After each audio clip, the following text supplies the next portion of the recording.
Where are we? On page 60.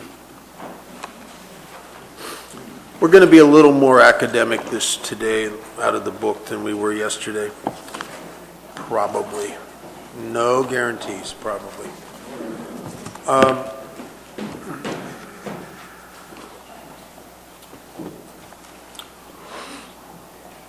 Page 60 starts the section on step 3.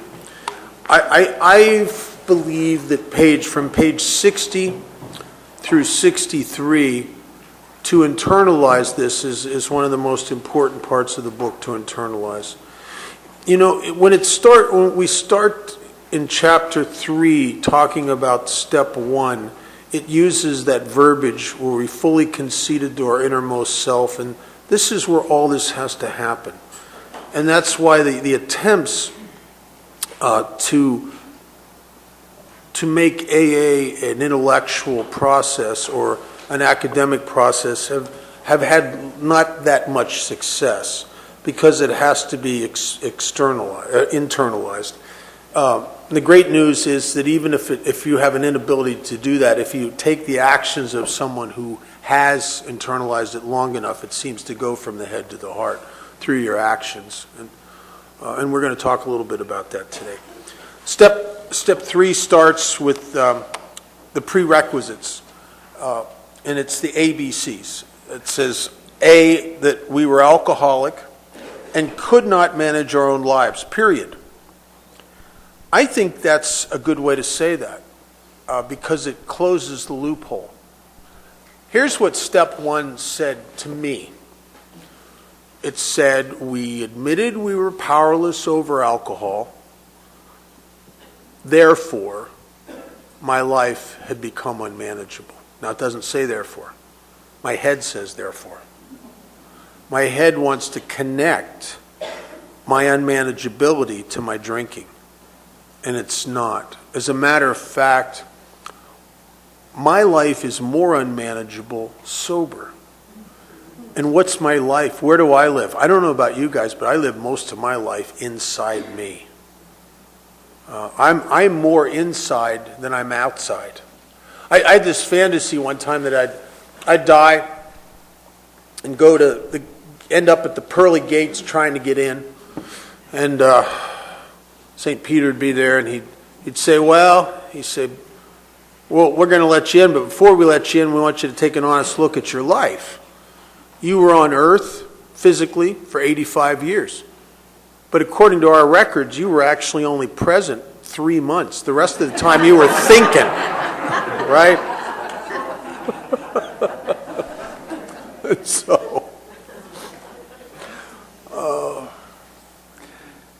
A, that I was alcoholic and I could not manage my own life, period, drunk or sober. Can't wish away some of my emotions and my thoughts and my feelings about myself, my feelings about you, my feelings about life, the worry. Can't manage my own life, period. B, that probably no human power could have relieved my alcoholism. Well, that you didn't have to sell me on that very much. By the time I got to Alcoholics Anonymous, I'd tried everything. I'd been hypnotized, hoping that it would change me and I wouldn't have to drink and ruin myself continually. It didn't keep me sober, but I do have a tendency to want to bark like a dog when the doorbell rings. But I don't. I did primal screaming. I'm embarrassed to do that. I'm embarrassed to tell you about it. At one point in primal therapy, I laid on the floor of the therapist's office and and kicked my hands and feet and screamed at the top of my lungs, "Mommy, Daddy." I mean, that's like, that doesn't get you a lot of street cred talking about that in a cell block, I'll tell you. I did transactional analysis, rational motive therapy, Gestalt therapy. I did RET with the founder. I was in therapy with him for a while because my mom and dad got me in there. You couldn't even get to see Ellis, and I used to take the train up to New York City and go to sessions with him. And I was Dr. Silverman, who had studied with Alan Watts and Fritz Perls. He was a prodigy of Fritz Perls. He was a brilliant guy, but it didn't touch my alcoholism. I am the guy, when I get sober, after a while, I start to come apart. I have had what would easily appear to people to have nervous breakdowns sober. And I got to tell you, I think there's a thin line between nervous breakdown and surrender. I mean, it's either way. But I would always end up seeing a psychiatrist. And I've been misdiagnosed on several occasions with several types of different diagnoses. But what I have manifests itself in physical and mental problems. But in actuality, I have a sickness that goes deeper than that. It's a sickness of my chi, of my spirit, of my very being. It's a sickness of that thing that is me. It's separate and blocked and disconnected from itself, from others, and from God. There's a loneliness about alcoholism. I have that. And the good news is, if you have been diagnosed with several types of mental illness, there's great news here if you're a chronic alcoholic. Now, I don't know if you just have a mental illness and that's it. I don't know. But if you're a chronic alcoholic, the big book has a promise. And it's in the section on step 4. And the promise is, when the spiritual malady is overcome, we will straighten out mentally and physically. And that has been my experience. And it's been the experience of a lot of guys that I sponsor who have been in the mental health system and came to AA on all kinds of treatments and medications and various things. And they're, sober now double digits, and they're free, and it's an amazing thing to watch. It's where AA can do things that medicine and psychiatry couldn't do. The age of miracles is not dead here. So you didn't have to sell me on no human power. By the time I got here, I'd done everything from Ram Dass to Rum Dum. I mean, I tried everything. If it came up on the radar with any little minuscule bit of hope to change me or make me feel better or give me relief or make things different, I took a run at it. And that God could and would if he were sought. Well, I don't know that one. I don't have that when I get here. I have A and I have B, but the truth is I don't have C. Why? How could I? But I was the guy it talked about earlier in the book when it said before you ever come to believe in God, it says you'll come to believe in the hopelessness and futility of your life as you had been living it. And then it says something that's my experience, and it's beautiful. It says that, therefore, you get to a place where there's nothing left. No more plans, no more designs, no more hope. I'm going to get her back, it's going to be different. I'm going to get that back, it's going to be different. I'm going to move over there. I'm going to go to school. I'm going to get I'm like an engine that won't turn over. I'm going to. All the I'm gonnas are gone. And the book says at that point, when there's nothing left except to pick up the simple kit of spiritual tools that the people in Alcoholics Anonymous since the time I was 19 had been laying at my feet, and I would jump over it to go get what I want. Because here's the truth. I'll tell you I want to change. I don't want to change. I want relief.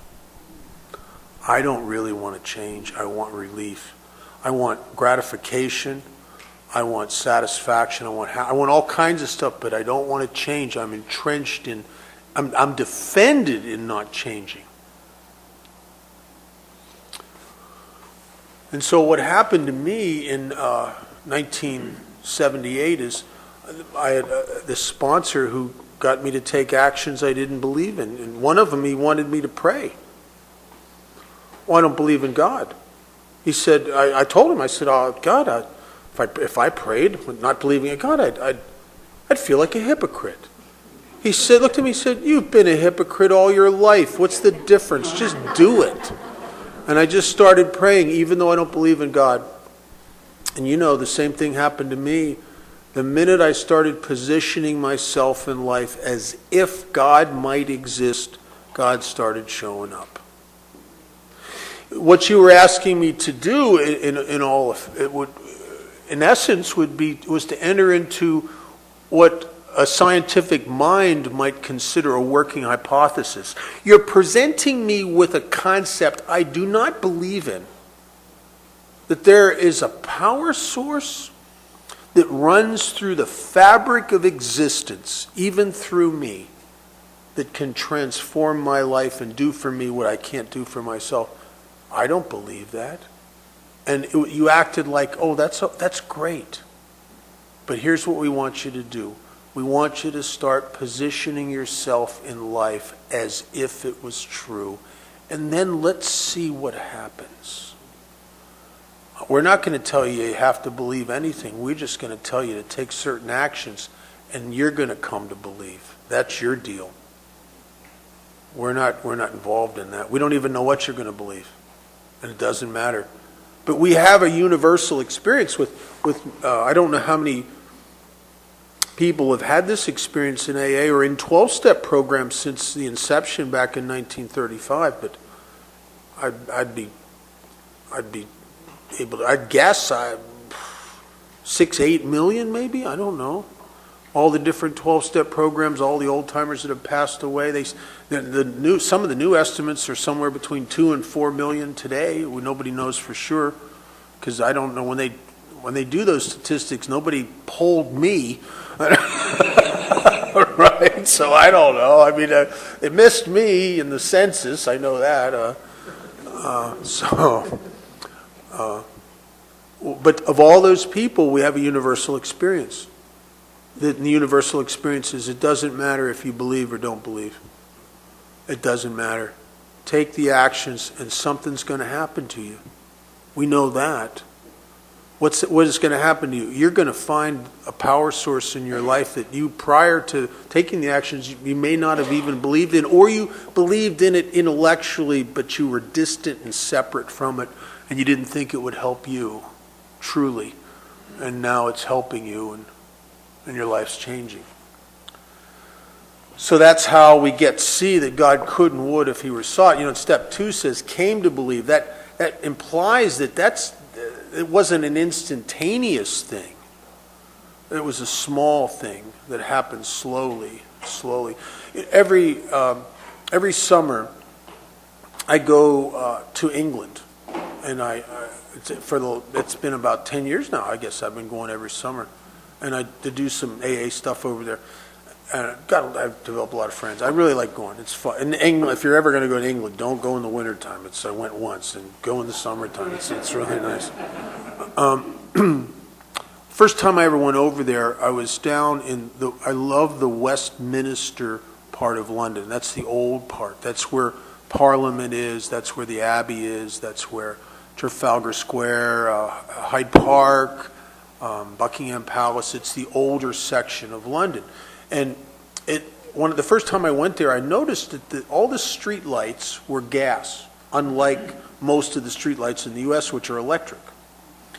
And I noticed that on the side of the older poles, now they had started a dozen years ago or so replacing them with newer equipment, but in the older light poles, there'd be a little box on the side of the pole. And it was welded shut and it was painted over. And what that box was is it was a little door. And years ago, before they had the computerized electric starts that in the computerized system that turned the gas on and lit the gas, they had a guy who would walk up and down the streets of London, and he had a key. He'd open that little door, and he'd stick that key in, and he'd turn the gas on, and then he'd reach up with this long pole with a flame on the end, and he'd light the street light. And if you were to climb up to the top of the highest building in London at twilight, or just right as dark is coming, and you'd look out over the city, you couldn't really see where the guy was lighting the street lights, but you could see where he'd been. And only as a result of positioning myself as if God existed, a year and a half, 2 years later, I could sit in a meeting and I still really, in the moment, couldn't see where God was, but I could see where he'd been. And one of the greatest things that you guys pushed me to do against I didn't think it was a good idea, but I did it anyway, was to start trying to work with new people when I was brand new. And if you want to see the hand of God up close and personal, sponsor people. Watch God work in their life. It renews me. Because I'm a guy who, I have a tendency to take things for granted, and it's a hideous part of my personality, but it's like, people can come up to me and say, like my sister, who knew me before I got sober, and she knew what a mess I was. Matter of fact, I had a party at my house a few years ago, and my sister disappeared during the party. And about 6 or 7 guys I sponsored had her cornered in a room trying to find out the truth about me. Because they had never seen me when I got sober. They'd only seen, I was sober. Most of those guys I was sober 8-10 years before I started sponsoring them, and they were suspect of my stories of how bad I was. And they all came away from my sister saying, after talking to her, we think you were worse than what you say.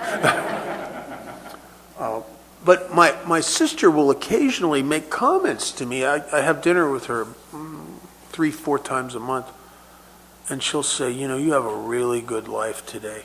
And I go, yeah, I know. Yeah, because I just take it for granted. And then there are moments when I'm working with some guy that I sponsor, and I watch the transformation in them.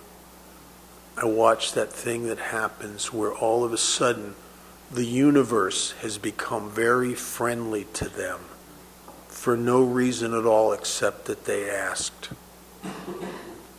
And I go, oh, and it hits me right here. That's God's grace. That's why in step 12 in working with others, it dissuades us from doing things for the people we sponsor, because if you do that, they don't get to experience the grace of God as much. It's funny. I've had many times. I've had guys I sponsor. I'm going to go to jail if I don't come up with $200, and I could give them the $200. That wouldn't even faze me. I could easily. But I go, well, let's just hope God provides a way. And I sit back and I want to give it to them. Matter of fact, I'm watching the clock, getting down to when they have to have it to pay the court, getting down to the deal. And I'm thinking, maybe I better give it to them. And then all of a sudden, out of nowhere comes the money. Out of nowhere. And they'll call me up and they'll say, you will not believe what happened. A guy asked me to help him move, and he gave me $200 for doing it. And I go, oh, I knew that would happen.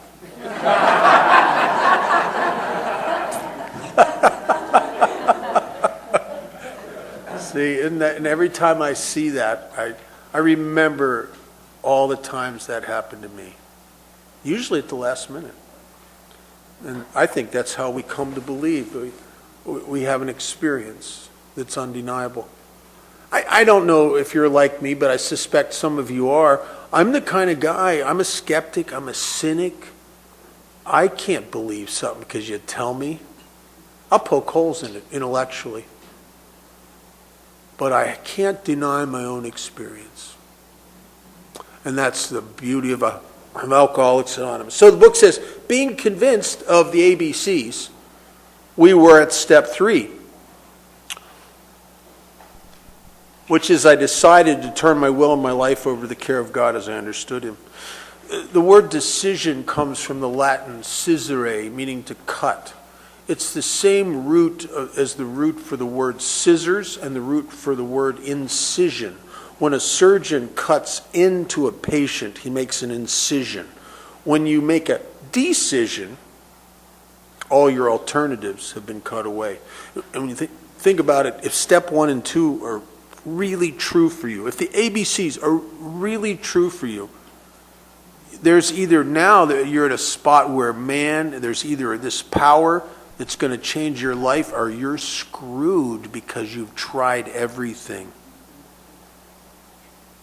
The book, earlier in the book, on one of my favorite passages on page 53, it talks about us being crushed by these self-imposed crises we could not postpone or evade. I think we all come here feeling broken and crushed. It's part of this. It's part of the surrender thing that brings us to the table. And it says at that point, because of a lack of alternatives, crushed, and we can't get out of the consequences. We can't postpone or evade the stuff that's coming at us. It said we had to fearlessly face the proposition that God is either everything or he's nothing. He either is or isn't. And then the big question, what's your choice to be? And the choice is done in your feet. It's done in your actions. It's done in how you show up in life and position yourself. It's not done in the mind. It's not how you think. It's not how you feel. It's only how you do. And I had great sponsorship. I've had 2 sponsors in little over 37 years. And they both have been activists. They both have been action-oriented people that were concerned not at all with how I feel, but a lot with what I do. And they were always encouraging me to just act like God's got it all together. Well, I don't think he does.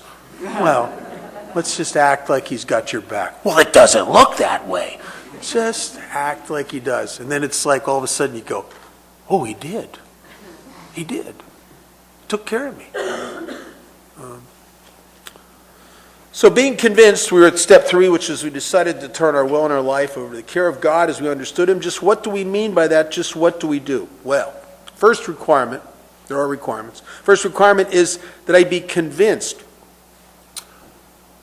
Convinced is an innermost self word. Convinced is in that place of knowing, no doubt, no conversation. It's not cognizant. It doesn't evolve as a result of an internal debate. Convinced is you know. You're convinced. Being convinced of those 3 things, we were at step 3, and then it goes on to say, on that basis, any life run on self-will can hardly be a success. Being convinced that any life run on self-will can hardly be a success. Am I convinced of that? I'll tell you what my experience is. The truth was, when I was new, no. I wasn't convinced of that. Not really. I still was under the delusion that I could wrest satisfaction and happiness out of this world if I managed well. If I was good, I'm going to meetings. If I had a sponsor. If I had good intentions. Surely, I can do this. And what happened to me happens, and it didn't happen just once, it's happened repeatedly, is that next surrender. I think a lot of us we come to Alcoholics Anonymous. I did. I was surrendered by the bottle, and then in sobriety, going to meetings with good intentions, I'm surrendered by the second half of step 1. I'm surrendered by life itself. And I wear myself out here trying to make things right. And I start to understand when Bill says that the real dilemma here is lack of power. See, if I had the power to wrest satisfaction and happiness out of this world by managing well, I'm telling you, I would have by now. But I don't have the power. I can't manage my own life. And to get that at a gut level where you're convinced of it can be a painful process. And it's all just to get a guy like me just to take his hands off the wheel more often. And you scare me, I'll grab the wheel. You scare me today. Are you going to scare me enough? I'll grab the wheel. I'll call. But the difference is, I'm grabbing the wheel with one hand and I'm calling my sponsor with the other. That's the difference. There was a time in my first many years of sobriety, many years, I'd grab the wheel and my head would go, you should call your sponsor. I will after I fix this. Because he might need to know what I did. And I call now. I think that's the most important thing. You don't have to feel surrendered. You just have to take the actions of someone who is. You know, you got to take the actions of someone who doesn't know. So you call your sponsor. You ask God for help. You go to a meeting. You take the actions of Alcoholics Anonymous. I've been encouraged to position myself over the years as if I do not know and as if I need help. And it's amazing when you come at life as if you don't know, you get to learn all kinds of stuff. If you come at life as if you know, you don't get to learn nothing. In the Rubaiyat of Omar Khayyam, there's a poem that I think is delightful. And it says, he who knows not and knows not that he knows not is a fool, shun him. He who knows not but knows that he knows not is a child, teach him. And he who knows but knows not that he knows is asleep, wake him. And he who knows and knows that he knows is wise, follow him. The people who got to me in Alcoholics Anonymous knew. It wasn't an arrogant thing. They knew themselves. They worked the steps. They'd been helping people for a while. They got me. They knew stuff about me I didn't know about me. As we know stuff about the newcomers that they don't know and won't know until we tell them. We kind of have an unfair advantage when it comes to new people because we know stuff about them that they don't know about them until we. And you can. It's kind of a tricky deal because you can walk up to almost any newcomer from their first week of sobriety, look them right in the eye, and go, "You've been worrying about yourself a lot lately, haven't you?" They'll freak out, man. Oh, how'd you know that? Right? Well, we're not psychic. We know ourselves. We know what it's like to be where they are. They don't know what it's like to be where we are, but we know what it's like to be where they are. And we're going to help them to get more into AA and have that transition, just for no other reason. Just for the sheer joy and entertainment value of watching them screw with new people. I mean, right. Because AA works on the first rule of plumbing, crap runs downhill, you know. So, I'm going to skip over to page 62. Chuck Chamberlain said that there was one problem and it contained all problems. And there was one solution and it contained all solutions. And we know from discussion meetings that you never find the solution contained within the problems, no matter how much you share about the problem. No matter how much you stare at the problem. And I'm a problem starer. I have this thing that I think if I worry about something enough, it'll go away or something. I don't know what it is. All right? I'm a worrier. And that problem that contains all problems, Chuck said, was conscious and unconscious separation between me and you and me and God. But at the root of that, the thing that creates the separation, the book talks about on page 62, when it says selfishness, self-centeredness, that we think is the root of our troubles. I didn't know what that meant. It's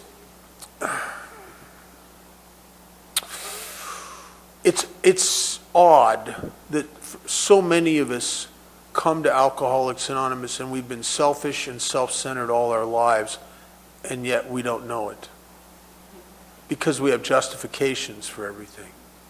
There's one of my favorite lines on page, in here. It says that we are extreme examples of self-will run riot, though we usually don't think so. Extreme. That, you know what that means? That's like, they're not saying, hey, you have a little problem with this. No, they're saying you're off the frickin' charts is what you are. Yeah, here's selfishness and self-centeredness in the norm, and see that blip up there in the stratosphere, that's you. Extreme, and yet we usually don't think so. Matter of fact, as I'm saying that, there's probably a couple people in the room going, oh, I'm not that bad, I'm not. Which just qualified you for what it says in the book. Usually don't think so. Because of the justification and the ability to rationalize and explain and defend, and it's an art form in us, in the mind of the alcoholic. So I don't think I'm selfish and self-centered when I get here. I don't know. The truth is, I don't know what that means. There was a guy named Happy Jack who was my first sponsor sponsored him, and he was sober quite a while. He was one of the old timers, and he worked for a Cadillac dealership. He was a sales manager. And so he had a different Cadillac demo every day. And so what he would do, he always wore a lot of jewelry and stuff, and he'd always wear a 3-piece suit, and everything matched. He had a blue shirt, blue tie, blue vest, blue coat, blue pants. He had blue socks, blue shoes. And he'd be driving a blue Cadillac. The next day, yellow. Oh, that was a bad one. That was a bad day. Everything yellow. Yellow shoes, everything yellow Cadillac, black, everything black Cadillac. And he used to come to meetings, and he'd quote this part of the book. And his whole thing, they called him Happy Jack because he used to talk nothing except gratitude. Every time he'd share, he'd say, I'm up to 39 thank yous for God today. And I'd just sit there and go, who cares? I mean, it's just, stop it. And he'd say, selfishness, self-centeredness is the root of our troubles. And I'd just sit and look at him and I'd go, yeah, I bet it is, Jack. And I didn't understand what they were talking about. And I was in a participation meeting, one of those meetings that goes around tables, goes around the room. And I think the subject is self-centeredness. I'm not sure. Because if I'm in a meeting like that and they're going around the room, I don't listen until it starts getting close to me, right? Because it's like a free pass to do what I love to do the most, think about me, basically. So I'm in my head, having the daydreams about me and my life and my future. I'm just doing that. And then it starts to get closer. So as it's starting to get closer, I'm starting to pay attention because I'm going to be up here soon. And so I got to, get in on the deal here. And I started listening, and this woman started sharing, and she said, and it knocked me off my chair, she said, I went through life totally self-absorbed. And she said that, and it like the veil lifted, and I could see this. I'd been sitting in that meeting thinking, prior to it getting close, I was thinking about my finances, my job, my future, my sex life. I was consumed with me. And as it started to get closer, now I'm starting to think about what I'm going to share, what you're going to think of what I'm sharing. I'm even changing positions in the chair, trying to find the right way to sit when I share it so I look like I know what I'm talking about. Now, you don't want to look too aggressive. You got to look humble, but yet alert. And you just got to I'm trying to get the right combination of because I'm consumed with myself. And it was like the light went on, and I could, and it wasn't like I just became that way that week. I'd been that way all my life, and up until that moment, I couldn't see it. Chamberlain used to say, "You can only see what you can see when you can see it." Isn't it odd that I could be that way all my life and not see it? And I've been that way all my life, and it's caused me all my problems. One of the reasons that and you'll hear this from day one in AA. It was one of the first things I ever identified with once I got past the alcohol, was this feeling that most of us have when we're sober, like we don't fit. That I don't fit out here the way you appear to fit with each other. And the truth is, self-centered people, of course we don't fit out here because we don't live out here. I live up here, disassociated and disconnected from life itself. I live up here in the control center where I look out at life, a life that I'm separate from, people that I'm separate from, a God that I'm separate from. And when it says in A Vision for You that the alcoholic knows a loneliness such as few do, it's the loneliness of the separation. And alcohol at one time, in the early days, it took that away. It relieved me of the bondage of self and allowed me to come out and play, but it doesn't do that anymore. And here I am sober, and I'm separate and apart from.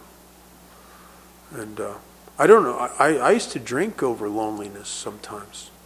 I just yearn with everything in my being to be a part of again and be connected to people the way I was when I was 17 years old and I was starting to play in a band and I was lit up and I was tight with people and I had that feeling of conviviality and intimacy that I don't have anymore and can't obtain. As if there was some invisible and yet impenetrable barrier between me and life itself. And what that barrier is self. There's too much of me between me and you. There's too much of me between me and life. There's too much of me between me and God. Self really is the root of the troubles. And then it talks about selfish, self-centered people like myself. We're driven people. Oh, I get that. I felt driven. I couldn't have told you what was driving me, but I felt driven all my life. It says we're driven by 100 forms of fear. Self-centered fear. Fear about me. If I'm afraid for you, it's only because you have something to do with me. It's all self. I'm driven by 100 forms of fear, self-delusion, self-seeking, and self-pity. Driven by these things in this desperate, futile effort to fix it all and make it right, I step on the toes of my fellows and they retaliate. Sometimes they hurt me, seemingly without provocation, which means without reason. And then here's a vision of what we find in steps 4 through 9. But we will invariably find that at some time in the past, I have made decisions based on self, on me, my gratification, my finances, my security, my comfort, my relationships, based on self, which later placed me right there in the crosshairs in that position to be hurt. The book says, so our troubles we think are basically of our own making. They arise out of ourselves. And here we go again. And the alcoholic is an extreme example of self-will run riot, though he usually doesn't think so. So, the problem is I can't see the problem. And a generalized intellectual acknowledgement of selfishness and self-centeredness in this separation doesn't seem to change much. I have to go really into the nuts and bolts and to specifics. You know, I got down on my knees about a year sober and for the first time, and I said the third step prayer. And I did like a lot of people. I said the prayer and then waited for the miracle. Nothing. And I got pushed into doing my first inventory. When I said the third step prayer, honestly, I'd read this and I thought I knew what I was saying. I'd tell you the truth, I didn't even understand the prayer, really. I'm going to read the prayer. If you want to say this with me, you can, but you don't have to. It's up to you. In the middle of page 63, God, I offer myself to thee to build with me and to do with me as thou wilt. Relieve me of the bondage of self, that I might better do thy will. Take away my difficulties, that victory over them may bear witness to those I would help of thy power, thy love, and thy way of life. May I do thy will always. What am I saying here? My friend Terry says these are the formal terms of surrender. What am I saying here? Well, in the first line, I'm saying to God that, hey, okay, here I am. I'm giving it all to you for you now to build with me and do with me as you will. I'm not in the loop anymore. What I'm really trying to surrender, I'm taking a position where I don't even get a say. My life becomes none of